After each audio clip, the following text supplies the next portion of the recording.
Hi అండి, శ్రీవర్మిచిన వంటకి స్వాగతం. మామిడికాయల సీజన్ వచ్చేసింది కదండి.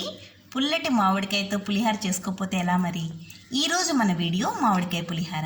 అది ఎలా తయారు చేయాలో ఈ వీడియోలో చూద్దాం. ఈ మామిడికాయ పులిహార వీడియో కనుక మీకు నచ్చితే తప్పనిసరిగా లైక్ చేయండి. కావలసిన వస్తువులు: 1 టేబుల్ స్పూన్ ఆవాలు, మినప్పప్పు, శనగపప్పు, జీడిపప్పు, వేరుశనగ గుళ్ళు 2 టేబుల్ స్పూన్లు తీసుకోవాలండి. 2 ఎండుమిరపకాయల చిన్న ముక్కలుగా తరిగి పెట్టుకోవాలి. 1 టీ స్పూన్ ఇంగు పొడి, 1 టేబుల్ స్పూన్ పసుపు, రుచికి సరిపడినంత ఉప్పు. 6 పచ్చిమిరపకాయలు ఇలా తరిగి పెట్టుకోవాలండి. కొద్దిగా కరివేపాకు, చిన్న అల్లం ముక్కని ఇలా చిన్న చిన్న ముక్కలుగా తరిగి పెట్టుకోవాలి.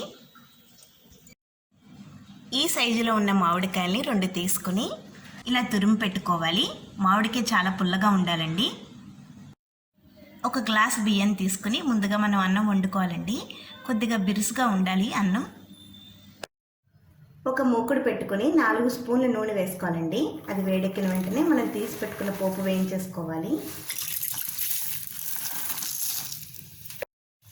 పోపు వేగిపోయింది కదండి, అప్పుడు ఇంగు పొడి వేసేసుకోవాలి.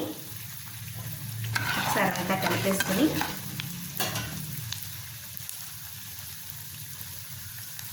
పచ్చిమిరపకాయలు, అల్లం ముక్క,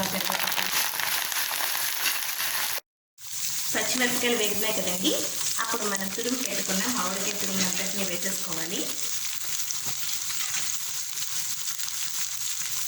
ఒకసారి అంతా కలిపేసుకొని పసుపు కూడా వేసేసుకోవాలండి.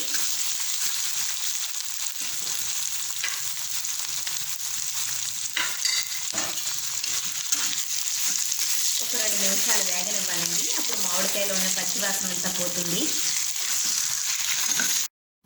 మామిడికాయ మగ్గిన వెంటనే ఉప్పు కూడా వేసేసుకుని కలుపుకోవాలండి. అప్పుడు స్టవ్ ఆఫ్ చేసుకుని రైస్లో కలిపేసుకోవాలి. ఒక పడెల్లోకి ఉడికించి పెట్టుకున్న అన్నాన్ని తీసుకోవాలండి. దాంట్లో వేయించి పెట్టుకున్న పోపు అంతటిని వేసి కలిపేసుకోవాలి.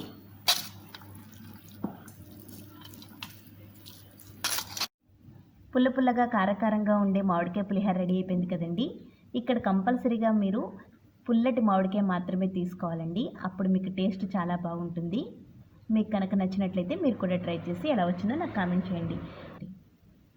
సబ్స్క్రైబ్ చేసుకున్నవారు పక్కనే ఉన్న బెల్ ఐకాన్ క్లిక్ చేయడం మర్చిపోకండి. Thank you for watching.